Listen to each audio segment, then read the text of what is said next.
राम राम, सत श्री अकाल, आदाब। मेरा नाम है सौरभ और आपका अपने चैनल ट्रू टॉक्स पर स्वागत है। अगर आपने अभी तक चैनल को सब्सक्राइब नहीं किया तो जल्दी से जाकर चैनल को सब्सक्राइब कर लीजिए और बेल आइकन को प्रेस कर दीजिए, जिससे आपके पास नई नई वीडियो के नोटिफिकेशन सबसे पहले पहुंच पाएँ। अगर आपके पास भी कोई कहानी और किस्सा है तो वीडियो के नीचे दिए गए फेसबुक, इंस्टाग्राम और ईमेल पर भेज सकते हैं। आज की कहानी है बिहार के पटना के रहने वाले असलम और जोया की। वो दोनों कॉलेज टाइम से ही बहुत अच्छे दोस्त थे, इसलिए उन दोनों के घर वालों ने उनकी सगाई करवा दी। पर उनकी सगाई के बाद उनके साथ कुछ ऐसा हुआ जिसे जानकर आपके भी होश उड़ जाएंगे। तो आइए कहानी शुरू करते हैं। सगाई होने के बाद जोया और असलम घंटों फोन पर बातें किया करते थे। बातें करते करते जोया कई बार टहलते टहलते सामने वाले बगीचे में चली जाया करती थी। पर एक दिन वहां पर उसे किसी तेज इत्र की खुशबू आई। वो उस खुशबू के पीछे जाने लगी, तभी वह बेहोश हो गई। जब उसकी आंखें खुली तो वह घर पर थी।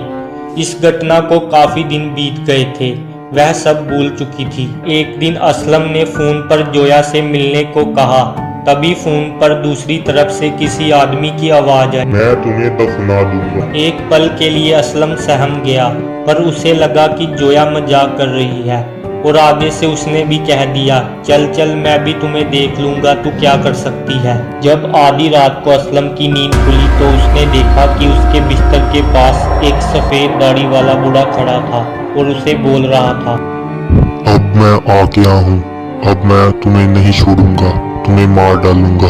ये कहते ही बूढ़ा आदमी कहीं गायब हो गया। उससे अगले दिन असलम ने जोया से फोन पर बात की तो उसे पता चला कि जोया तो एक रात पहले से ही बीमार हो गई थी।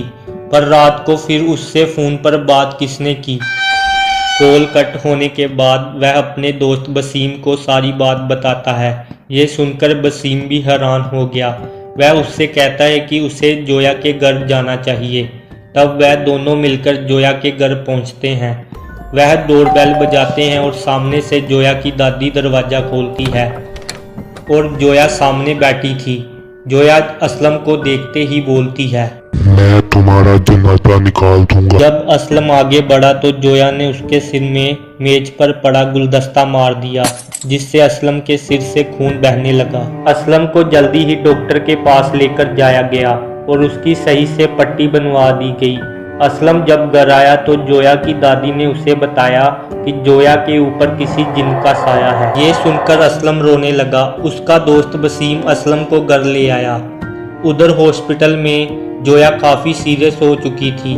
उसकी बीमारी का डॉक्टर को कुछ पता नहीं चल रहा था, जिसके कारण उसे डिस्चार्ज कर दिया गया। घर आकर जोया ने असलम को अपने पास बुलाया और उससे कहा कि वह किसी और से शादी कर ले।